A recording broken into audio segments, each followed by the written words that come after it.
এখানে তোমরা কয়েকটা কনিক্যাল ফ্লাস্ক দেখতে পাচ্ছ। এখানে একটা রয়েছে, এখানে একটা রয়েছে, এটা প্রায় অলমোস্ট খালি। এটা একটা বিশেষ মানে টাইপের সলিউশন রয়েছে, এবং পাশে আমি একটা সলিউশন এখানে রেখেছি।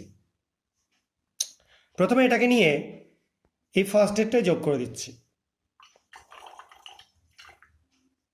দেখতে পাচ্ছ নিশ্চয়ই সলিউশনটা কালার খুব সুন্দর একটা ম্যাজেন্টা কালার তৈরি হলো।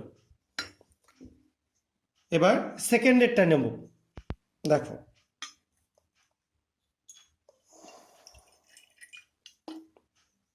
দেখো মিল্কি হোয়াইট একটা কালার তৈরি হলো, দেখতেই পাচ্ছ সবাই। এবার থার্ড এডটায় দেবো।